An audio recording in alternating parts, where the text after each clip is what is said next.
Okay, अस्सलाम वालेकुम। Start कर रहे हैं।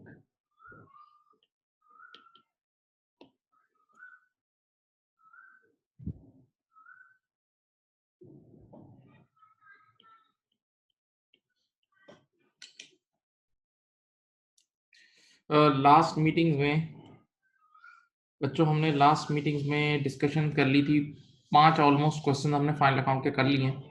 ठीक है, आप लोग अच्छा आइडिया हो गया होगा बाय नेचर का भी और बाय फंक्शन का, by nature and by function, right. अब इसी टॉपिक के कुछ छोटे-छोटे 2-3 4 इश्यूज हैं, वो आज मैं कराता हूँ। फिर ये टॉपिक पैक हो जाएगा, फिर इसकी एग्जाम किट के ऊपर बात कर लेंगे, राइट। ओके, पहला इशू हम डिस्कस कर रहे हैं टैक्स का। सबसे पहला पहला इशू जो हम डिस्कस कर रहे हैं वो हम डिस्कस कर रहे हैं टैक्स का।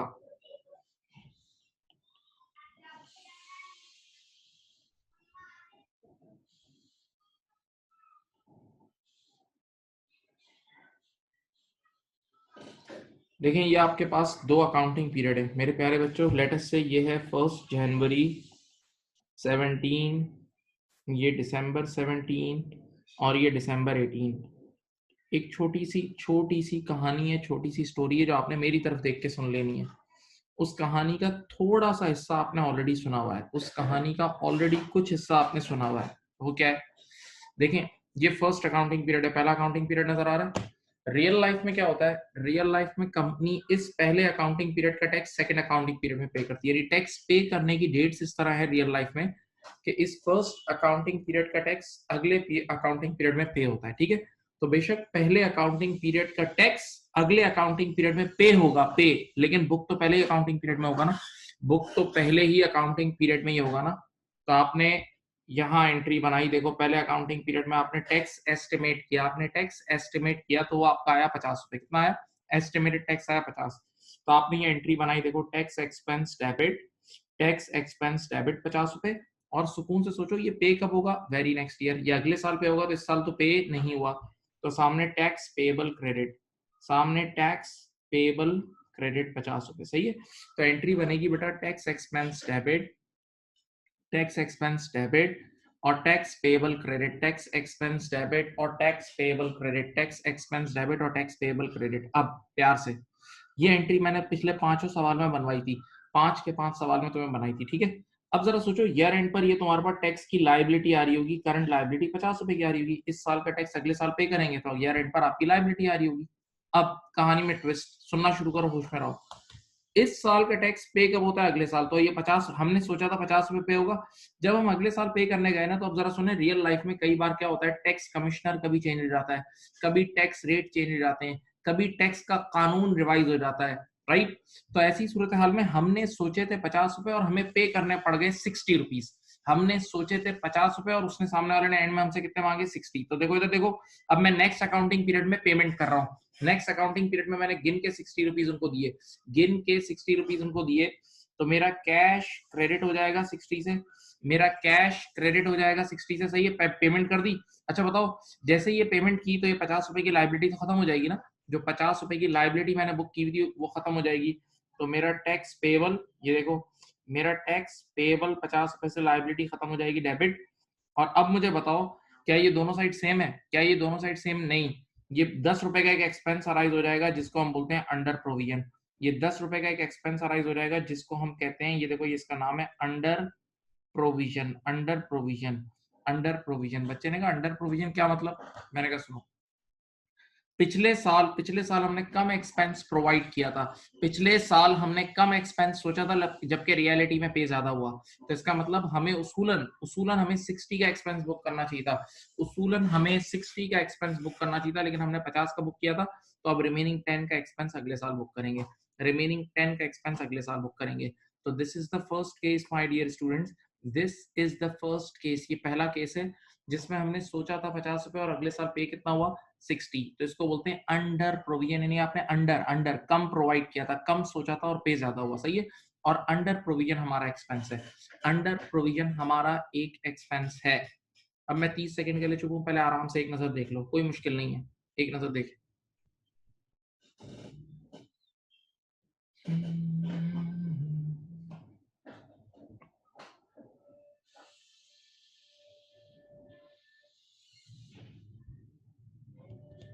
अब सामने देखें बेटा, जिस तरह ये पहले अकाउंटिंग पीरियड का देखो, जिस तरह पहले अकाउंटिंग पीरियड का टैक्स अगले साल पे हो रहा था, जिस तरह फर्स्ट अकाउंटिंग पीरियड का टैक्स नेक्स्ट ईयर पे हो रहा था, लेकिन हमने पहले अकाउंटिंग पीरियड में ही बुक किया था ना, एक्सपेंस एस्टिमेट करके पहले ही अकाउंटिंग पीरियड में बुक किया था।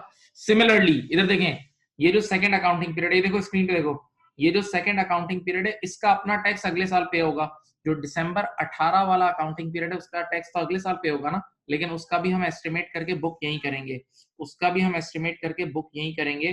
तो बताओ, जब हमने इस साल एस्टिमेट किया ना, तो इस साल हमारा एस्टिमेशन आया 80 का, कितना आया बेटा? सेकंड ईयर जब हमने टैक्स एस्टिमेट किया, मैं फिर बोल रहा हूँ, जिस तरह पहले साल का टैक्स नेक्स्ट ईयर पे हो रहा था, लेकिन बुक तो पहले साल ही किया था, इसी तरह सेकंड ईयर का खुद का टैक्स बेशक पे करेंगे थर्ड ईयर में, लेकिन बुक तो करेंगे सेकंड ईयर में ही ना। तो हमने जब वो एस्टिमेट करा तो वो 80 रुपीज आया, तो उसकी एंट्री बनेगी टैक्स एक्सपेंस डेबिट और tax payable credit, tax payable credit, इधर देखें 80 पक्का। अब मुझे बताओ, ये वाला जो 80 है, गौर से सुनना, ये जो 80 है ये क्या इसी साल पे होगा? नहीं, अगले साल। ये 80 अगले साल पे होगा, तो ईयर एंड पर ये लायबिलिटी की फॉर्म में 80 आ रहा होगा। ईयर एंड पर ये लायबिलिटी की फॉर्म में क्या आ रहा होगा? 80 आ रहा होगा। ईयर एंड पर ये लायबिलिटी की फॉर्म में 80 आ रहा होगा। तो ईयर एंड की एसएफपी में 80 की लायबिलिटी जाएगी। अब एक आखिरी चीज बताओ, ये जो सेकंड ईयर है इसके पीएनएल में क्या क्या जाएगा? सेकंड ईयर के पीएनएल में क्या क्या जाएगा? सेकंड ईयर के पीएनएल में क्या क्या जाएगा? देखो ये रहा सेकंड ईयर, तो देखें सेकंड ईयर के पीएनएल में देखते हैं कितनी चीजें जाएंगी। सेकंड ईयर के पीएनएल में कितनी चीजें जाएंगी, इधर देखें, ये देखो, ओहो ये क्या हो गया, सुने, सेकंड ईयर के पीएनएल में कितनी चीजें जाएंगी, सामने देखें। सेकंड ईयर में एक तो आपके पास अंडर प्रोविजन का ये 10 रुपए का एक्सपेंस है, देखो अंडर प्रोविजन खुद एक एक्सपेंस है। अंडर प्रोविजन में पीएनएल डेबिट हो रहा है, 10 रुपए का अंडर प्रोविजन का एक्सपेंस है, और 80 रुपए का नॉर्मल आपका जो टैक्स एस्टिमेट आपने किया है वो है। इधर देखें, एक बार पीएनएल 10 रुपए से डेबिट हो रहा है और दूसरी बार एक्सपेंस यानी पीएनएल 80 से डेबिट हो रहा है। तो आप जरा सोच के बताएं, 80 और 10 टोटल एक्सपेंस कितना जाएगा? 90। 80 और 10 टोटल एक्सपेंस मेरे बच्चों आपका पोस्ट हो जाएगा 90 का। हाँ, तो आप देखो, इनकम स्टेटमेंट का आप ऐसे चाहो तो ऐसे एंट्री से भी समझ सकते हो, आप चाहो तो आप एंट्री से भी समझ सकते हो, आप चाहो तो आप एंट्री से भी समझ सकते हो। और अगर मेरे दोस्तों, मेरे प्यारे बच्चों, आप चाहो, मेरी तरफ देखें, आप चाहो तो आप यहां पर यूं भी लिख सकते हैं, देखें इसका एक पैकेट बना सकते हैं, current tax estimation, current tax का एस्टिमेशन इस साल का कितना है? 80। 80, और बताओ दूसरा ऊपर ऊपर वाली एंट्री में अंडर प्रोविजन है ना, तो वो ऐड हो जाएगा, ऐड अंडर प्रोविजन, क्योंकि वो भी एक एक्सपेंस है, अंडर प्रोविजन भी एक एक्सपेंस है 10 रुपए का। तो टोटल 90 इनकम स्टेटमेंट में चली जाएगी, टोटल 90 इनकम स्टेटमेंट में चला जाएगा। तो अब एग्जामिनर आपसे नॉर्मली दो रिक्वायरमेंट्स पूछता है, एग्जामिनर आपसे नॉर्मली दो रिक्वायरमेंट्स पूछता है, दो रिक्वायरमेंट पूछता है, दो रिक्वायरमेंट सुनो। पहली रिक्वायरमेंट, पहली पहली रिक्वायरमेंट, वो कहता है इनकम स्टेटमेंट में क्या जाएगा? तो इनकम स्टेटमेंट में आप बोलोगे ये 90, ये देखो इनकम स्टेटमेंट में ये 90 चले जाएगा। वो जो आप इनकम स्टेटमेंट नहीं बना रहे थे, जो कल परसों बना रहे थे, तो उसमें पीबीटी के बाद, इनकम स्टेटमेंट में पीबीटी के बाद जो टैक्स एक्सपेंस जाएगा वो 90 जाएगा, सही है। सेकंड क्वेश्चन वो आपसे पूछेगा बताओ एसओएफपी में क्या जाएगा, तो आप बोलोगे एसओएफपी में ईयर एंड पर, एसओएफपी में ईयर एंड पर ये लायबिलिटी चले जाएगी, एसओएफपी में ईयर एंड पे ये लायबिलिटी चले जाएगी। अब यहाँ पर एक सवाल जहन में आता है कि सर एसओएफपी में 80 जा रहा है, पीएनएल में 90 जा रहा है। हाँ, क्योंकि ये जो 10 रुपए का था ना, ये देखें, ये 10 रुपए वाला अमाउंट था ना, ये पे हो गया था, ये देखें, ये जो अंडर प्रोविजन था ये पूरा का पूरा पे हो गया था, तो अनपेड अमाउंट सिर्फ 80 था, अनपेड अमाउंट सिर्फ 80 था, सही। तो for to cut the story short, अब समरी सुने, आज के बाद कभी भी क्वेश्चन में अंडर प्रोविजन होगा, आज के बाद कभी भी क्वेश्चन में अंडर प्रोविजन होगा, तो वो इनकम स्टेटमेंट में ऐड होके, वो करंट टैक्स प्रोविजन में ऐड होके इनकम स्टेटमेंट जाएगा, करंट टैक्स प्रोविजन में ऐड होके इनकम स्टेटमेंट जाएगा, सही है। क्योंकि अंडर प्रोविजन खुद एक एक्सपेंस है, अंडर प्रोविजन मेरे प्यारे बच्चों खुद एक एक्सपेंस है, प्लीज नोट कर लें। फिर सेकंड एक और केस वापस से करा रहा हूँ, फिर इसके क्वेश्चन भी कराऊंगा, ओवर प्रोविजन भी कराऊंगा। जिस तरह अंडर प्रोविजन हो सकता है, इसी तरह ओवर भी हो सकता है। जिस तरह आपने सोचा था कम पे ज्यादा हुआ, इसी तरह इसका उल्टा भी हो सकता है कि आपने सोचा ज्यादा और पे कम हुआ। चलो करो।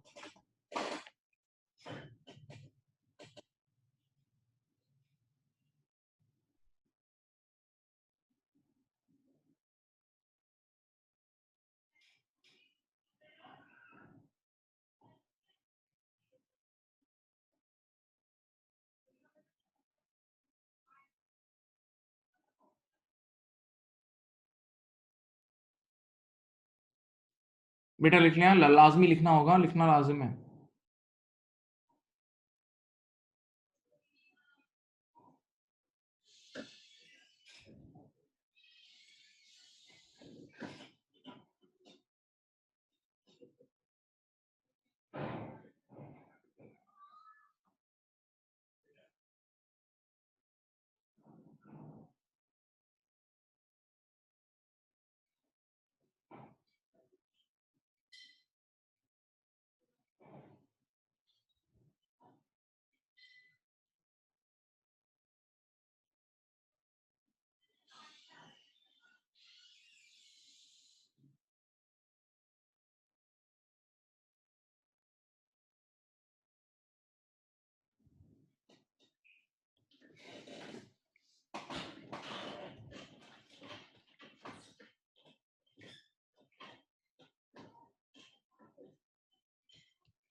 तो देखें, अब एक चीज जहन में सवाल आती है बच्चे के, सर हम लोग जब फाइनल अकाउंट के, जो आपने पिछले 5 फाइनल अकाउंट के क्वेश्चन सॉल्व किए थे, उसमें सिर्फ यही वाली एंट्री होती थी। देखो उसमें ये एंट्री होती थी, एक ये एंट्री, बस ये या ये एंट्री, बस उसमें तो सिर्फ यही एंट्री होती थी। हाँ, उसमें अंडर ओवर नहीं था, उन किसी भी सवालात में अंडर ओवर नहीं था, लेकिन एमसीक्यू बेस्ड क्वेश्चन में अंडर ओवर आ सकता है। एमसीक्यू बेस्ड क्वेश्चन में अंडर ओवर आ सकता है।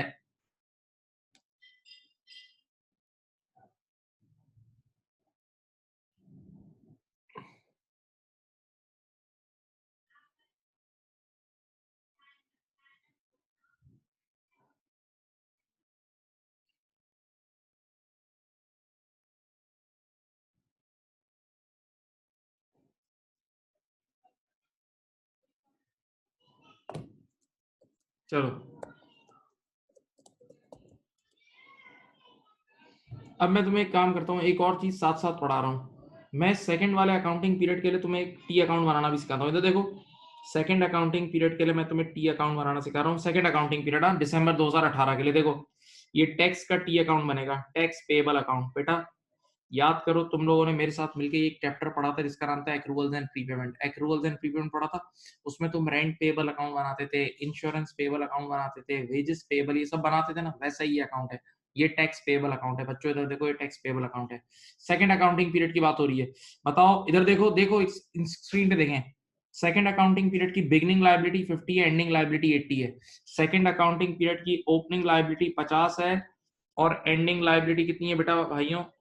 80 है। सेकंड अकाउंटिंग पीरियड की ओपनिंग लायबिलिटी 50 है, और क्लोजिंग लायबिलिटी कितनी है बोलो? 80 है। अब इधर देखते हैं, जरा जादू देखें, बताएं। इनकम स्टेटमेंट में एक्सपेंस फॉर द ईयर कितना? ये रहा, ये रहा, ये रहा आपका एक्सपेंस फॉर द ईयर 90 है। एक्सपेंस फॉर द ईयर 90, जो असल आपका एक्सपेंस है वो 90 है, ठीक है। अब देखते हैं इस साल कैश कितना पे हुआ। कैश कितना पे हुआ, इन दोनों को ऐड करो, ये 50 और 90 को ऐड करो। 50 और 90 कितना है? 140 माइनस 80, यहाँ आ जाएगा कैश। देखो कितना आता है, जादू होगा, जादू। निकालो ये कैश कितना आ रहा है। कैश तो देखो कितना आ रहा है, कैश आ रहा है आपका 60। और यकीन करो, देखो असल में कैश है ही 60। ये देखो, ये रहा। आपने इस साल जो एक्चुअल सेकंड अकाउंटिंग पीरियड में कैश पे किया था वो 60 का किया था। सेकंड अकाउंटिंग पीरियड में जो कैश पे किया था 60 का किया था। तो बेटा वो काम जो आपने अभी यहाँ विदाउट टी अकाउंट बनाया था ना, मैंने सेकंड पीरियड का टी अकाउंट भी बना दिया। सेकंड अकाउंटिंग पीरियड का मैंने टी अकाउंट भी बना दिया है। तो देखें, टी अकाउंट में ये ईयर के स्टार्टिंग की लायबिलिटी है, देखें 50, ये ईयर के एंड की लायबिलिटी है। ये ईयर के स्टार्टिंग की लायबिलिटी है, ये ईयर के एंड की लायबिलिटी है। अच्छा बेटा, ये वाली जो चीज है ना, ये है एक्सपेंस फॉर द ईयर। इसको बोलेंगे full and final expense for the year, okay. हाँ, और ये है कैश पेड, ये है टैक्स पेड। ये क्या है? Tax paid, actual tax paid जो पे हुआ है वो आ गया, सही है। तो अब आप देखें, आज के बाद आपको अगर कभी टी अकाउंट से खेलने को बोले ना, तो टी अकाउंट से भी खेल लेना। आज के बाद अगर वो आपको नंबर्स दे और टी अकाउंट से खेलने को बोले, तो ये टी अकाउंट से भी खेल सकते हैं आप, सही है। This key account is like the same as previous accruals and prepayment chapter. Rent payable account, wages payable account, तो इसी तरह ये tax payable account है, ये tax payable account है, लिख लें इसको, इसको यूज करेंगे इंशाल्लाह। और इवन हमारा जो एक और चैप्टर हम आगे पढ़ेंगे जिसका नाम है स्टेटमेंट ऑफ कैश फ्लो, उसमें भी आएगा, स्टेटमेंट ऑफ कैश फ्लो में भी आएगा।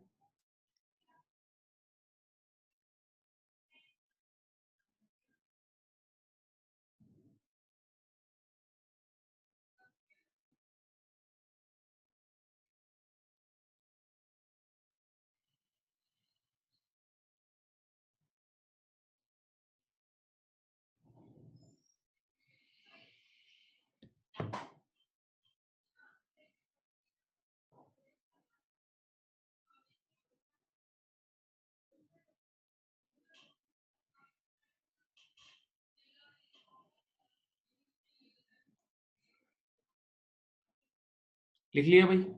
अब मैं सारा काम वापस से करा रहा हूँ, अलिफ से ये तक जितना पढ़ा है वापस से पढ़ाता हूँ एक सेकंड केस की फॉर्म में। अब फिर से सुने, फिर रिवीजन होगा, पूरा रिवीजन होगा आप लोगों का, ठीक है। स्टार्ट करते हैं, पूरा वापस से करा रहा हूँ एवरीथिंग, इधर देखें।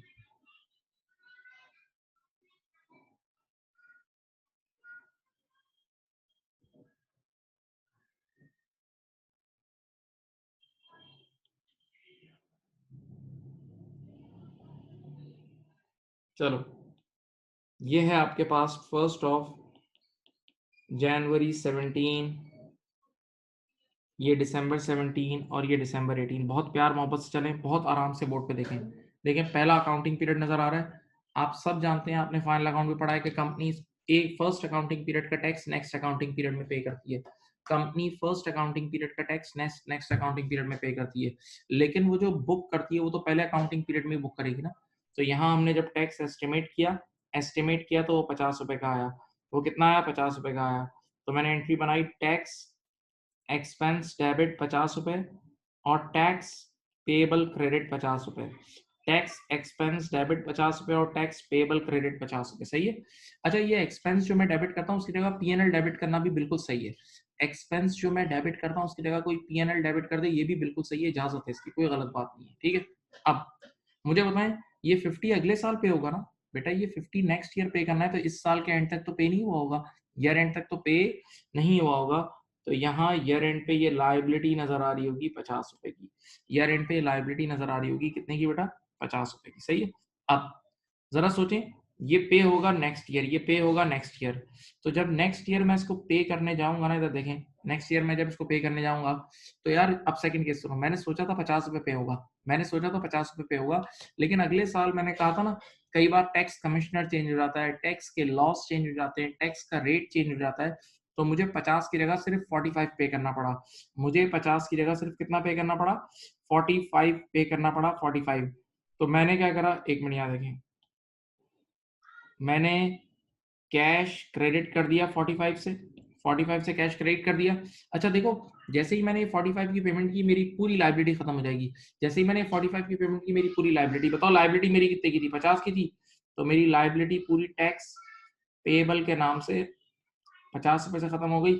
हाँ, मेरी लाइबिलिटी टैक्स पेबल के नाम से 50 रुपए से खत्म हो गई। हाँ, अब आप मुझे सोच के बताएं कि क्या ये दोनों साइड सेम है? क्या ये दोनों साइड सेम है? नहीं बेटा। अब आपके पास यहाँ एक इनकम आ जाएगी, इस बार एक इनकम आ जाएगी 5 रुपए की, इस बार एक इनकम आ जाएगी 5 रुपए की, और इस इनकम को बोलते हैं ओवर प्रोविजन। क्या बोलते हैं? इसका नाम होता है ओवर प्रोविजन, इसको बोलते हैं over provision. Okay, over provision. ये 5 रुपए की आपके पास इनकम आ गई, ये 5 रुपए की इनकम आ गई, सही है। और ऑब्वियस सी बात है, देखें, आपने लास्ट ईयर सोचा था 50 रुपए, देखें आपने सोचा था 50 रुपए, लेकिन पे हुआ 45। आपने सोचा था 50 रुपए और पे कितना हुआ? 45। तो 5 रुपए की इनकम आ गई, 5 रुपए की इनकम आ गई। अच्छा, तुम लोग को थोड़ा और ग्रूम करने के लिए, और चीजें सिखाने के लिए एक डायलॉग बोलता हूँ, बड़ा हिस्टोरिकल डायलॉग है। एक चीज सिखानी है, इसके लिए एक डायलॉग बोल रहा हूँ, ग्रूम हो गया उससे। डायलॉग सुने, ये इनकम 5 रुपए की क्यों आई है उसकी वजह भी पता लग जाएगी।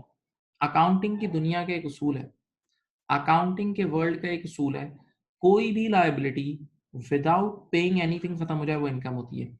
अकाउंटिंग की दुनिया का एक उसूल है, कोई भी लायबिलिटी विदाउट पेइंग एनीथिंग खत्म हो जाए वो इनकम होती है। कोई भी लायबिलिटी विदाउट पेइंग एनीथिंग खत्म हो जाए वो हमारी इनकम होती है, वो हमारी इनकम होती है। कोई भी लायबिलिटी विदाउट पेइंग एनीथिंग खत्म हो जाए वो हमारी इनकम होती है। तो अब बताओ, बच्चे ने कहा ये आपने क्या बात बोली, मैंने कहा सही बात बोली। तो बच्चे ने कहा कोई मिसाल देंगे, मैंने कहा बिल्कुल मिसाल देता हूँ, सामने देखें। यार आप लोगों ने बेड डेट पढ़ा है, बेड डेट बिल्कुल पढ़ा है, बेड डेट रिटन ऑफ। तो आप लोगों को याद है बेड डेट रिटन ऑफ हमारी बुक्स में तो एक्सपेंस होता है। बेड डेट रिटन ऑफ हमारी बुक्स में, हमने किसी को अगर उधार पे सेल किया तो हमारी बुक्स में बेड डेट एक्सपेंस होता है। कभी ये सोचा है जो हमारे पैसे खा के भागा होगा, जो हमारे पैसे खा के भागा होगा उसकी बुक्स में क्या होगा? कभी ये सोचा है जो हमारे पैसे खा के भागा है उसकी बुक्स में क्या होगा? इनकम होगी। उसकी बुक्स में, हमारी बुक्स में बैड डेट एक्सपेंस है ना, उसकी बुक्स में इनकम होगी। क्यों? उसकी बुक्स में ट्रेड पेबल नजर आ रहा होगा, उसकी बुक्स में ट्रेड पेबल नजर आ रहा होगा, और उसकी लायबिलिटी बगैर कुछ पे किए खत्म हो जाएगी तो वो इनकम हो जाएगी। बिल्कुल। तो याद रखना, कोई भी लायबिलिटी विदाउट पेइंग एनीथिंग खत्म हो जाए वो इनकम होती है। तो यहाँ सेकंड ईयर ऐसा ही हुआ है, देखें, 5 रुपए की एक लायबिलिटी बगैर कुछ पे किए खत्म हो गई। ठीक है, तो अब मैं रिलैक्स हूँ, आप भी आराम से बैठे। ये सेकंड केस था, इसमें आपने सोचा था 50 रुपए और पे हुआ 45। सोचा था 50 रुपए और पे कितना हुआ? 45। तो ओवर प्रोविजन आ गया। सही है, देख लें इसको।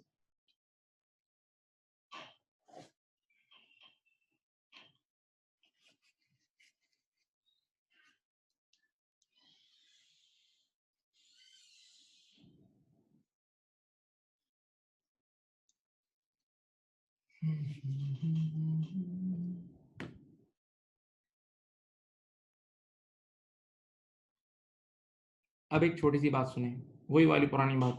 जिस तरह पहले अकाउंटिंग पीरियड का टैक्स सेकंड अकाउंटिंग पीरियड में पे हो रहा था, लेकिन पहले अकाउंटिंग पीरियड में ही हमने एक्सपेंस बुक किया था ना, सोचो। इसी तरह second accounting second accounting period का खुद का टैक्स पे तो होगा थर्ड में, सेकंड का टैक्स पे तो होगा थर्ड में, लेकिन बुक तो यही करेंगे ना। तो मैंने फिर यहाँ एस्टिमेशन की, इधर एस्टिमेशन की, तो एक्सपेंस आया 80 का। कितना आया? 80 का आया। तो मैंने यहाँ एंट्री बनाई, पीएनएल डेबिट और टैक्स पेबल क्रेडिट 80। सही है। अब आप मुझे बताएं, ईयर एंड पर ये 80 अनपेड होगा, ईयर एंड पर ये 80 अनपेड होगा, तो ईयर एंड पे ये 80 रुपीज की लाइबिलिटी आ रही होगी, ईयर एंड पर इस 80 रुपए की लाइबिलिटी आ रही होगी। हाँ, हाँ जी। तो आपके एसओएफपी में तो 80 चला जाएगा। अब मुझे बताओ, ये जो सेकंड अकाउंटिंग पीरियड है तुम्हारा, ये जो सेकंड अकाउंटिंग पीरियड है उसमें कितना, ये जो तुम्हारा सेकंड अकाउंटिंग पीरियड है उसमें नेट एक्सपेंस कितना जाएगा? कौन बता सकता है? सोचें। ये जो सेकंड अकाउंटिंग पीरियड है उसमें कट कटा के नेट एक्सपेंस कितना जाएगा? सोचो। कट कटा के नेट एक्सपेंस कितना जाएगा? सोच के बताएं, सोच के बताएं। वेरी गुड, सही आंसर दें, बिल्कुल। देखें, 75 जाएगा, 75 जाएगा, 75 जाएगा। देखो कैसे बेटा, देखो, एक बार पीएनएल डेबिट हो रहा है 80 रुपए से, एक बार पीएनएल डेबिट हो रहा है मेरे प्यारे प्यारे बच्चों 80 रुपए से। हाँ, और एक बार पीएनएल क्रेडिट हो रहा है 5 रुपए से। तो 80 रुपीज का एक्सपेंस है और 5 रुपए की इनकम है। 80 रुपीज का एक्सपेंस है, 5 रुपए की इनकम है। ऑब्वियस सी बात है, कट कटा के 75। ऑब्वियस सी बात है, कट कटा के 75, कट कटा के 75 आ जाएगा, कट कटा के 75 आ जाएगा। ओके। अच्छा, अगर इसी को मैं एक प्रॉपर फॉर्मल फॉर्मल बॉक्स बना दूं, फॉर्मल पीएनएल का बॉक्स बना दूं, तो ये कैसे होगा? देखो, ये हो जाएगा, एस्टिमेटेड करंट टैक्स कितना था?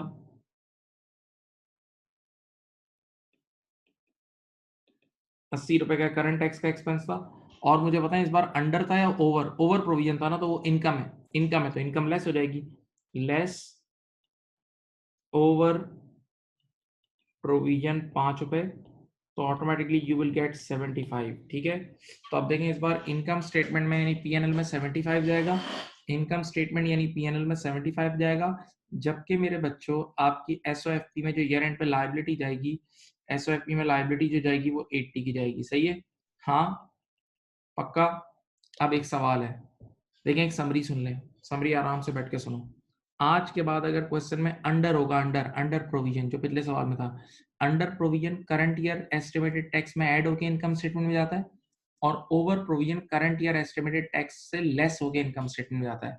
अंडर प्रोविजन ऐड होके जाता है, ओवर प्रोविजन लेस होके जाता है। लेकिन दोनों केसेस में तवज्जो, दोनों केसेस में जो ईयर एंड पे लायबिलिटी बुक होती है ना, जो ईयर एंड पे लायबिलिटी बुक होती है वो इसी करंट टैक्स की होती है, वो इसी करंट टैक्स प्रोविजन की होती है, क्योंकि यही अगले साल पे होने का है, यही ईयर एंड पे अनपेड है, अगले साल पे होने का है। हाँ, देख लो एक नजर, देख लो एक नजर।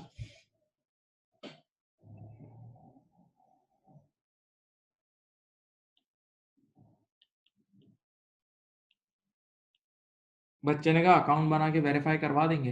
अकाउंट बना के वेरीफाई करा देंगे, बिल्कुल करा देते हैं। इधर देखें, सेकंड अकाउंटिंग पीरियड के लिए मैं अकाउंट बना रहा हूँ। सेकंड अकाउंटिंग पीरियड के लिए मैं अकाउंट बना रहा हूँ। देखें, सेकंड अकाउंटिंग पीरियड के बिगनिंग में 50 रुपए का टैक्स पेएबल था।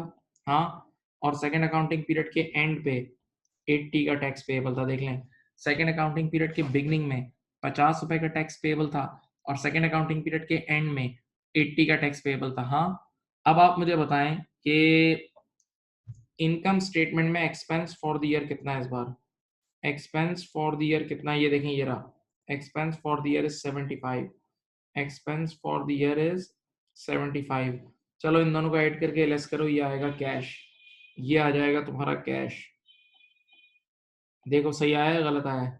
कैश आ जाएगा तुम्हारा 45। इन दोनों को ऐड करो, ये लेस करो, ये 45 का तुम्हारा टैक्स पेड आ जाएगा। सही है।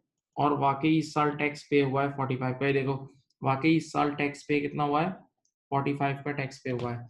वाकई इस साल 45 का टैक्स पे हुआ है, देख लो, वाकई इस साल 45 का टैक्स पे हुआ है।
कर लिया बेटा?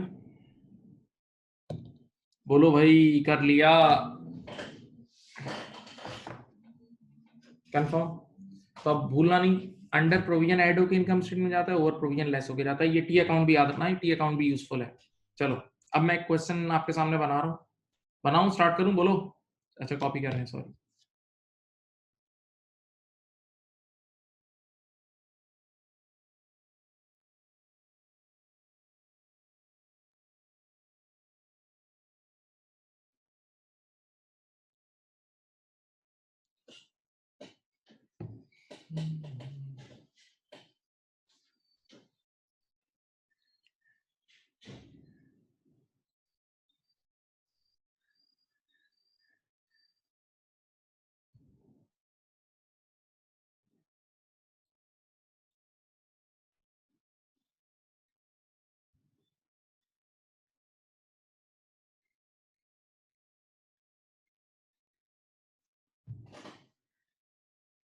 एसओएफपी में ईयर एंड पे ये 80 जाएगा। एसओएफपी में ईयर एंड पे 80 जाएगा, 80। ये 80 जाएगा। बोलो भाई, कर लिया? हाँ।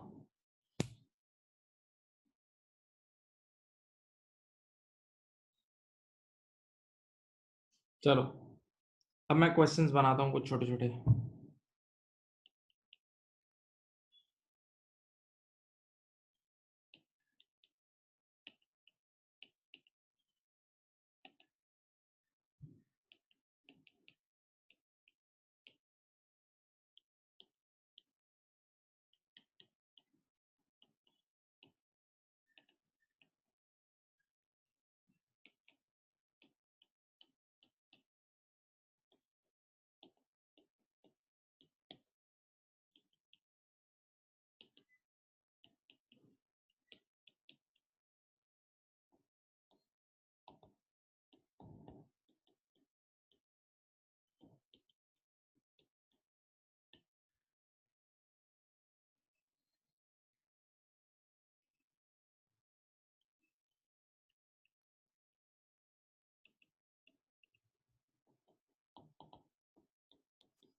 चलो बताओ, इधर देखें, इधर देखें।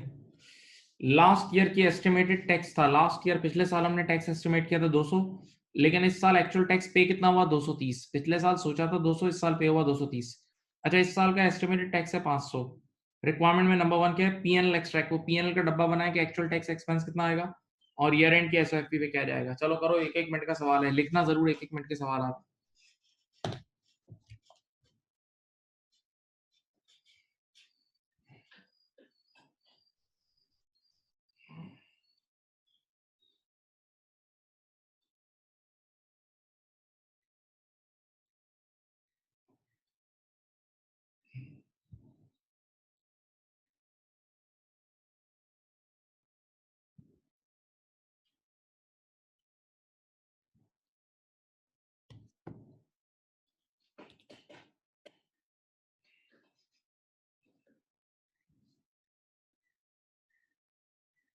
Very good, very good, very good.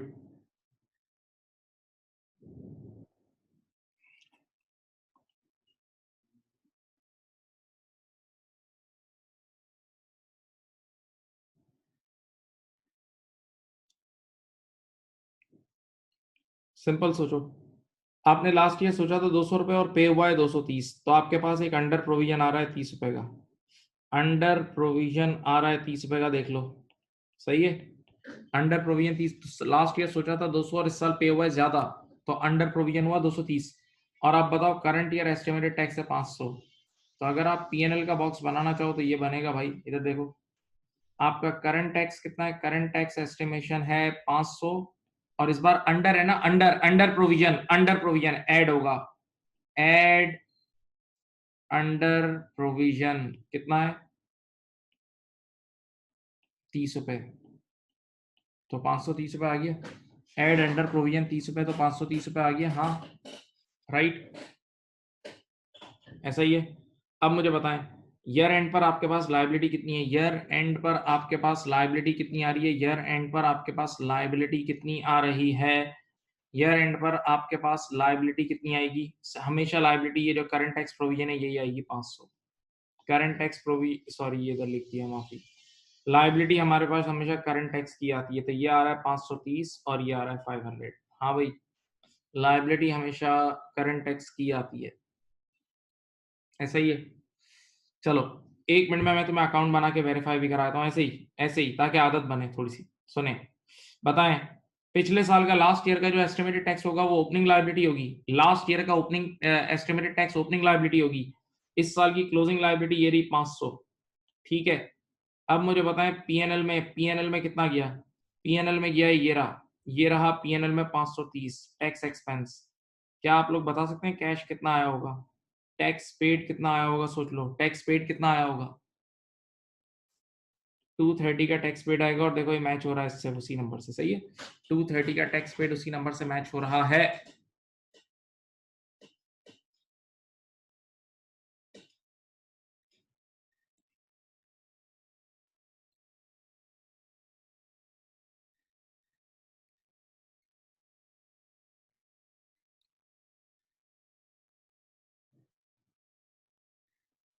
सही,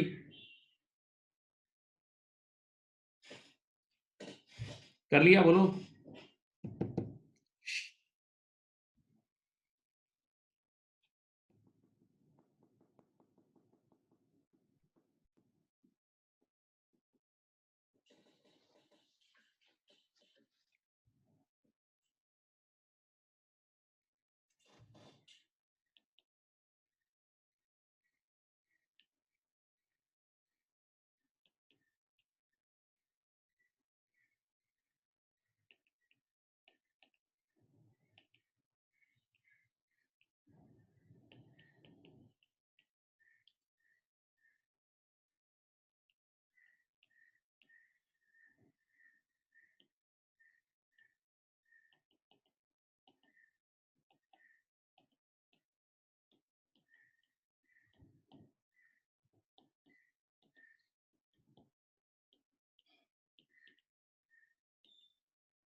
अच्छा सवाल है। और सुने, 3 चीजें मांगी है। Last year estimated tax, last year हमने सोचा था 600 रुपए, लास्ट ईयर हमने सोचा था 600 रुपए, लेकिन इस साल हुआ ओवर प्रोविजन। ये नहीं बताया पे कितना हुआ, बस उसने खुद बोला है ओवर प्रोविजन हो गया है। ठीक है, 50 रुपए का। फिर दिस ईयर का एस्टिमेटेड टैक्स है 700। अब आपको ये 3 चीजें निकालनी है। एक तो पीएनएल का बॉक्स बनाना है, एक एक्चुअल टैक्स पेड निकालना है, एक्चुअल टैक्स पेड, और एक निकालना है एसओएफपी एट द ईयर एंड। चलें करें।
अब इधर देखिए, सामने देखिए। पहली चीज, आपने लास्ट ईयर सोचा था 600, लेकिन इस बार पता लगा ओवर प्रोविजन हो गया है। यानी ओवर प्रोविजन का मतलब आपने सोचा था ज्यादा, पे कम हुआ, सोचा था ज्यादा, पे कम हुआ। तो सोचा था 600 और पे हुआ 50 कम, सोचा था 600 और पे हुआ 50 कम। तो एक्चुअल टैक्स पेड इधर ही से निकालो, सूखा सूखी वर्किंग। एक्चुअल टैक्स पेड होगा 550, एक्चुअल टैक्स पेड होगा 550। सही है, ये पहली चीज आ गई है कैश। अब उसके बाद पीएनएल का डब्बा बनाते हैं। पीएनएल के डब्बे में हमेशा सबसे पहली चीज आती है करंट टैक्स एस्टिमेशन। कितनी है? 700। और मुझे बताओ इस बार अंडर है या ओवर है? अंडर है या ओवर है, बोलो। ओवर प्रोविजन है तो वो खुद एक इनकम होती है, वो लेस हो जाएगी। ओवर प्रोविजन लेस हो जाता है इसमें से 50 का। तो आपके पास आ जाएगा 650 पीएनएल में जाएगा, 650 पीएनएल में जाएगा। ये गया, ये 650 आपके पीएनएल में गया पहला। हाँ, एक्चुअल टैक्स पेड मैंने वैसे ही निकाल दिया है। और एसओएफपी में हमेशा ईयर एंड की लायबिलिटी जाती है। एसओएफपी में हमेशा ईयर एंड की लायबिलिटी जाती है। अगर किसी को अकाउंट बना के चेक करना है तो वो यूं चेक भी कर सकता है, वो यूं चेक भी कर सकता है। टैक्स का अकाउंट बनाया, ओपनिंग लायबिलिटी कितनी थी लास्ट ईयर के? 600 थी। इस साल की क्लोजिंग लायबिलिटी है 700। पीएनएल में गया है 650। चलो बताओ कैश कितना जाएगा?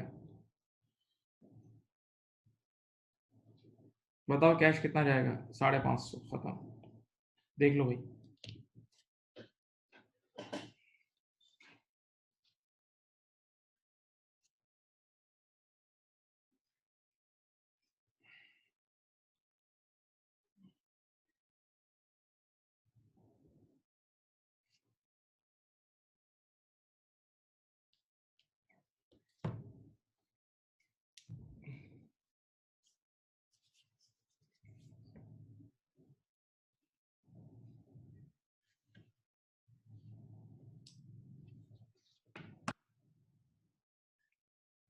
हो गया जी, हो गया जी।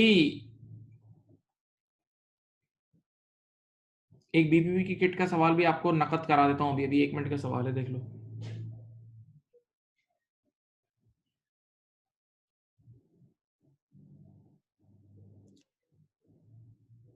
ये लो करो।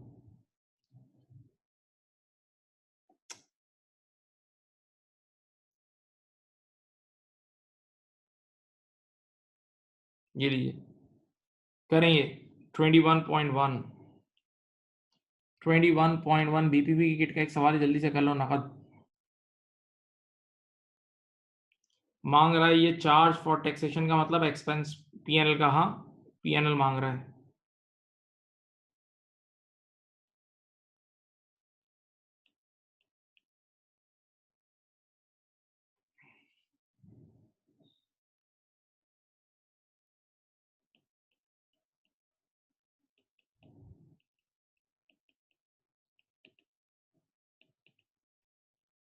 करो बेटा, स्टार्ट करो।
ये लो, आसान है, सोचें बेटा। 2001 पिछला साल है, 2002 करंट ईयर है। सही आंसर आ गया बच्चों का, ठीक है। 2001 पिछला साल है और 2002 करंट ईयर है। तो देखें, fruits company had a tax liability. पिछले साल हमने सोचा था 16,000 रुपए पे होगा, 16,000 का एस्टिमेट किया था। This year this liability is finally agreed at 18,500 which is paid. सोचा था 16,000 पे हुआ 18,500, सोचा था 16,000 पे हुआ 18,500, तो अंडर प्रोविजन आया। अंडर प्रोविजन इस साल इनकम स्टेटमेंट में ऐड हो जाएगा। सही है, कितना है? अंडर प्रोविजन है 2500 का। ओके, अब देखते हैं इस साल का अपना टैक्स कितना है। इस साल का अपना टैक्स कितना है? इस साल का अपना टैक्स कितना है? Fruits accountant estimate that this their current tax liability for profits earn in 2002। इस साल का अपना कितना है? 20,000। सही है, 22,500, 22,500 ये आपका आंसर है। सही है, ये रहा आंसर। और अगर आपको वो बोलेगा ईयर एंड की बैलेंस शीट में क्या रहेगा, तो बैलेंस शीट में हमेशा ये करंट ईयर की करंट टैक्स ही जाता है। बैलेंस शीट में एसओएफई में जाएगा। वो मांगा नहीं है, लेकिन बता रहा हूँ।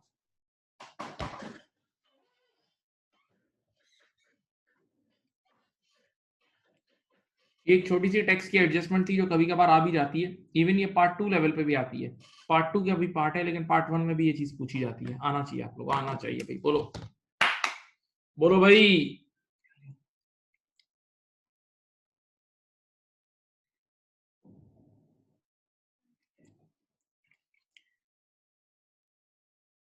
ये क्वेश्चन कॉपी करने की जरूरत नहीं है, बीपीपी की किट है ना, क्वेश्चन कॉपी करने की कोई जरूरत नहीं है।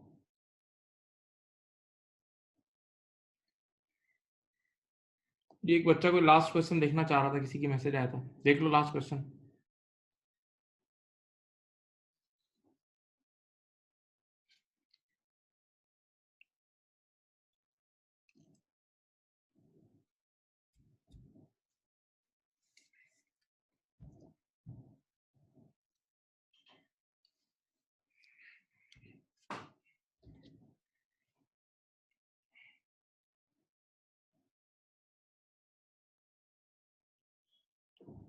चले, अब एक और थ्योरी का टॉपिक है, मैं यहाँ लिख रहा हूँ, पहले स्केचिंग करता हूँ, फिर काम करूंगा।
ये चार टर्मिनोलॉजी है बेटा। Authorise share capital, issued share capital, called up share capital or paid up share capital, authorize, issued, called up और paid up, authorize, issued, called up और paid up। समझा देता हूँ।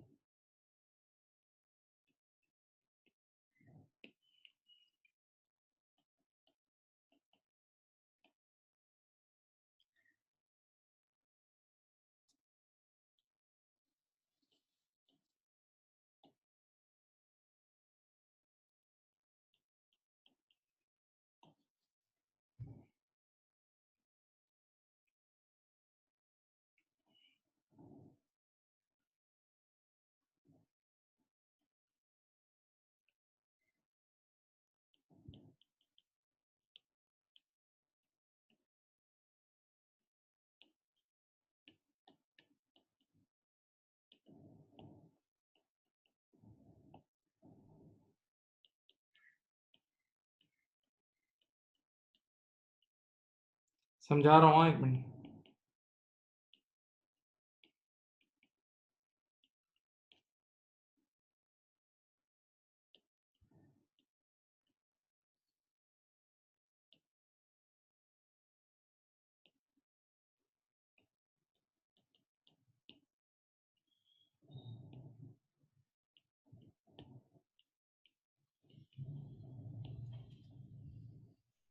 बेटे 4 नाम लिखने पहले, ऑथोराइज शेयर कैपिटल, फिर उसी के साथ नीचे इशूड शेयर कैपिटल, फिर कॉल्ड अप शेयर कैपिटल और पेड अप। ये आपकी बीपीबी है, कैप्लन की स्टडी टेक्स्ट में भी सब होगा।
चलो इधर देखिए, आराम आराम से बात समझे। छोटा टॉपिक है थ्योरी का। Authorise share capital, issued share capital, called up और पेड अप। आवाज सुनना। ऑथोराइज शेयर कैपिटल का मतलब बेटा, जब कंपनी दुनिया में आती है ना, कंपनी जब दुनिया में आती है तो वो गवर्नमेंट से परमिशन लेती है। गवर्नमेंट से परमिशन लेती है कि बताएं हम maximum maximum number of shares हम कितने इशू कर सकते हैं। तो गवर्नमेंट उनको अलॉट करती है कि भाई आप इतने शेयर्स अलॉट कर सकते हैं। तो अज्यूम करते हैं कि जब हमारी कंपनी, बेटा मेरी तरफ देखें, जब हमारी कंपनी दुनिया में आई तो गवर्नमेंट ने हमें 1 मिलियन शेयर्स इशू करने की परमिशन दी। 1 मिलियन शेयर्स और उसकी फेस वैल्यू थी $1। 1 मिलियन शेयर्स इशू करने की परमिशन दी। तो हमारा ऑथोराइज शेयर कैपिटल हो गया 1 मिलियन। 1 मिलियन यानी ये वो अमाउंट है जितने जितने मैक्सिमम नंबर ऑफ शेयर्स आप इशू कर सकते हो। जितने मैक्सिमम नंबर ऑफ शेयर्स आप इशू कर सकते हो, सही है। तो अब बेटा हमारे पास अथॉरिटी, हमारे पास इजाजत तो पूरे 1 मिलियन इशू करने की थी। लेकिन जब कंपनी दुनिया में आई तो कंपनी ने कहा यार हमें इतने पैसों की तो अभी जरूरत नहीं है। तो हमने इशू किए सिर्फ 5 लाख। ये देखो हमने कितने शेयर इशू किए, 5 लाख। तो जो शेयर हमने इशू किए उसको हम बोलेंगे इशूड शेयर कैपिटल। जो शेयर हमने इशू किए हैं उसको कहेंगे इशूड शेयर कैपिटल। रिपीट बेटा, जब कंपनी दुनिया में आई तो कंपनी ने गवर्नमेंट से परमिशन यानी अथॉरिटी ले ली एक 1 मिलियन शेयर इशू करने की, 10 लाख शेयर इशू करने की, सही है। तो जितने शेयर इशू करने की मैक्सिमम आपके पास अथॉरिटी है उसको हम कहते हैं ऑथोराइज शेयर कैपिटल। तो your authorise share capital is 1 million. हाँ, इस 1 मिलियन में से आपने 1 मिलियन में से आपने आपके पास अथॉरिटी थी 1 मिलियन शेयर इशू करने की, लेकिन अभी आपको इतने पैसों की जरूरत नहीं थी तो आपने सिर्फ 5 लाख शेयर इशू किए। कितने शेयर इशू किए? 5 लाख। अब जरा और सुने, बड़ा इंटरेस्टिंग स्टोरी है। अज्यूम करते हैं कि आप एक ऐसी कंपनी हो जो बिल्कुल न्यू कंपनी हो, आपको भी कोई नहीं जानता, आपकी कोई गुडविल नहीं है।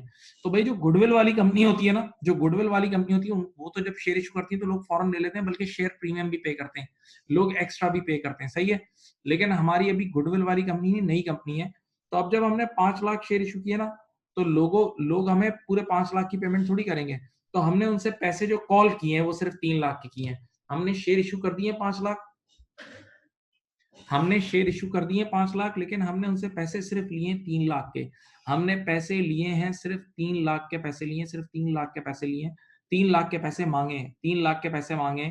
तो जो 3 लाख के पैसे हमने उनसे मांगे, that is called up, that is called up. अब but in real life share holders are slow payers, but in real life share holders are slow payers.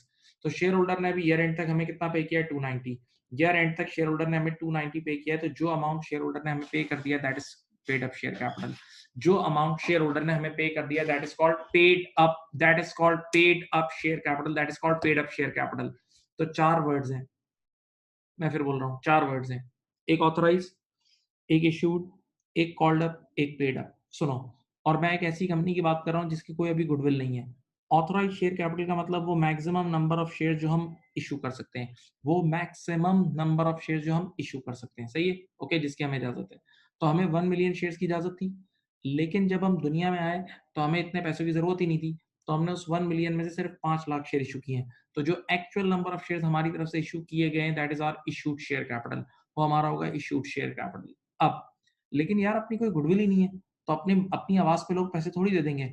तो हमने 5 लाख शेयर इशू तो किए, लेकिन पैसे अभी सिर्फ कितने के मांगे हैं? 3 लाख के। तो जो हमने कॉल किया है, जो हमने अमाउंट कॉल किया है, वो सिर्फ 3 लाख का किया है, सही है? But in real life share holders are slow payers. तो अभी ईयर एंड होने तक उस 3 लाख में से लोगों ने सिर्फ 290 पे किए हैं। तो बाकी 10,000 अनपेड है, यानी हमारा रिसीवेबल होगा, हमारा रिसीवेबल होगा। अब यही जो स्टोरी आपको राइट हैंड साइड पे नजर आ रही है, इसके एसओएफपी में बना के दे रहा हूँ। यही जो स्टोरी राइट हैंड साइड पे नजर आ रही है, इसके एसओएफपी सुनो क्या होगी। बताओ, हमारे पास कैश आया होगा 290 का, हमारे पास कैश आया होगा 290 का, कैश आया होगा, कैश आया होगा 290 का। हमारे पास 10,000 रुपए का अनपेड रिसीवेबल होगा, हमारी कंपनी की बुक्स में 10,000 का अनपेड रिसीवेबल होगा, 3 लाख आ गया। हाँ, और बताओ हमारी इक्विटीज एंड लायबिलिटी साइड पे कॉल्ड अप शेयर कैपिटल हो जाएगा 3 lakh. Called up share capital हो जाएगा 3 लाख, ही हमारी बैलेंस शीट बैलेंस हो जाएगी। अब एक बड़ी अनोखी बात कर रहा हूँ, प्लीज खुले दिल से सुने। ये जो मैंने पूरी कहानी सुनी है, ये एक थ्योरेटिकल कहानी है। ये जो पूरी कहानी सुनाई है, ये थ्योरेटिकल कहानी है। थ्योरी में वो आपसे इनकी डेफिनेशन वगैरह पूछ सकता है, लेकिन प्रैक्टिकली जो सवाल हम कर रहे थे, प्रैक्टिकली जो क्वेश्चन हम कर रहे थे, उसमें एक जो गुडविल वाली कंपनी होती है ना, जो गुडविल वाली कंपनी होती है, वो जितने शेयर इशू करती है उतने को ही पैसे मांगती है, और उतने ही पैसे उनके पास आते हैं, बल्कि लोग एडवांस में पैसे जमा कराते हैं। बल्कि अगर आपको पता हो तो रियल लाइफ में कई बार बैलेटिंग भी होती है, बैलेटिंग। कुछ इतनी कीमती कंपनीज होती है कि उसके एक शेयर के पीछे 10-10 एप्लीकेशन आ जाती है, 10-10 एप्लीकेशन आ जाती है, तो वो तो बैलेटिंग करके किसी को शेयर देती है, इतनी बड़ी कंपनीज होती है। तो यार जब हम लोग फाइनल अकाउंट का क्वेश्चन कर रहे थे ना, जो फाइनल अकाउंट नहीं करा रहा था मैं आपको, उसमें ये तीनों सेम है, उसमें ये तीनों सेम है, उसमें ये इशूड, कॉल्ड अप और पेड अप एक ही होता है। जब मैं फाइनल अकाउंट का क्वेश्चन करा रहा था, उसमें ये तीनों चीजें एक ही थी, क्योंकि जितने शेयर आप इशू करोगे उतने ही कॉल करोगे और उतना ही पैसा आएगा, बल्कि एडवांस में आएगा। तो जो फाइनल अकाउंट हम कर रहे थे, उसमें ये तीनों चीजें एक ही थी। लेकिन बहरहाल अगर आप बुक रीडिंग करेंगे तो उनमें बुकिश फर्क है, इन तीनों में बुकिश फर्क है। ओके, प्लीज कॉपी करें।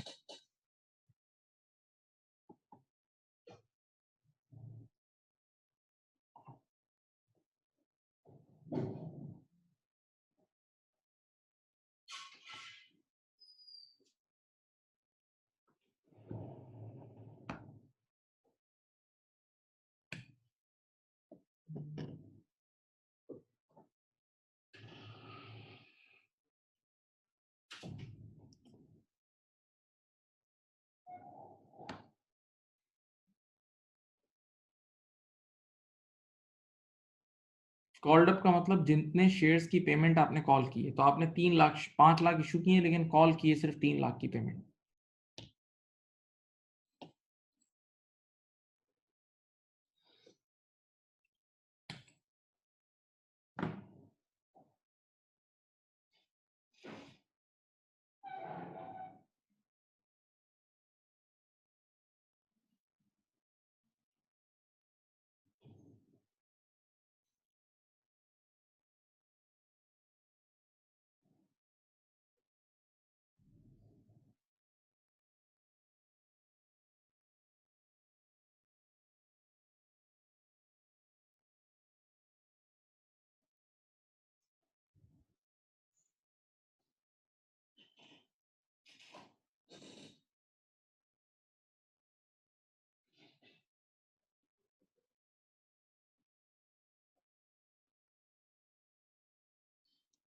अच्छा, पेड अप का मतलब है जो एक्चुअल कैश जितना आ गया, जिस शेयर्स का एक्चुअल कैश हमारी जेब में आ चुका है अभी तक। अच्छा, अब एक चीज मैं आपको एक अलग बात बता रहा हूँ, इंग्लिश लॉ की एक बात आप सुने हैं। आप लोग इंशाल्लाह F4 इंग्लिश लॉ ही पढ़ेंगे, यूके का जो लॉ है।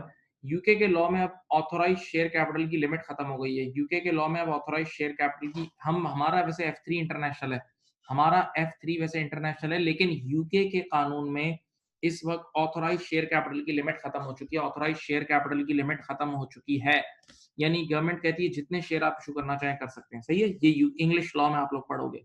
मैं इंटरनेशनल की बात नहीं कर रहा, हमारा F3 इंटरनेशनल है, लेकिन जब आप लोग F4 पढ़ोगे इंशाल्लाह, तो उसमें आपको ये भी पढ़ाया जाएगा कि ऑथराइज शेयर कैपिटल की अब यूके में लिमिट खत्म हो चुकी है, जितने शेयर आप इशू करना चाहें कर सकते हैं।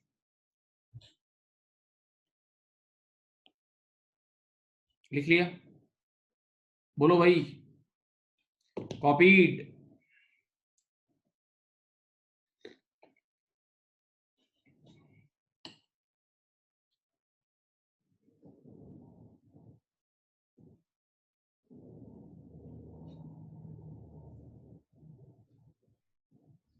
हाँ भाई बोलो।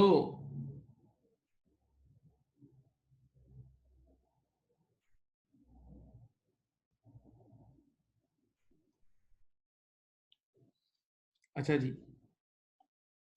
एक टॉपिक आपने पढ़ा था प्रेफरेंस शेयर्स, एक टॉपिक आपने पढ़ा था प्रेफरेंस शेयर्स। आइए मैं आपको प्रेफरेंस शेयर्स की अब और टाइप बता रहा हूँ, ये काम की बातें हैं, सारी काम की बातें। इधर देखें, यहाँ मैं लिख रहा हूँ रिडीमेबल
चलो बेटे लिख लें, ये जो कुछ भी गिवन है भाई लिख लो लिख लो लिख लो, जो कुछ लिखा हुआ है लिख लो।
लिख लिया, बोलो,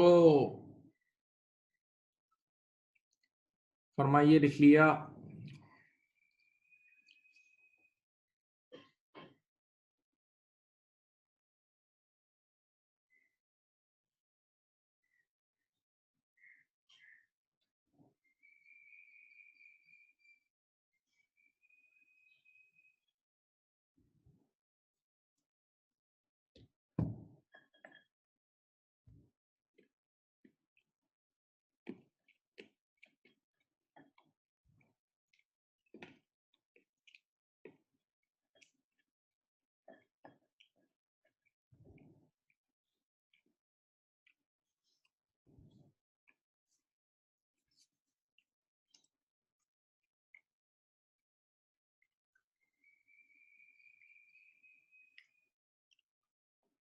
यार अब सुनना बहुत गौर से है, बहुत गौर से सुनना है, बहुत काम आएगा, आगे भी काम आएगा, सब कनेक्टेड है पेपर आगे के।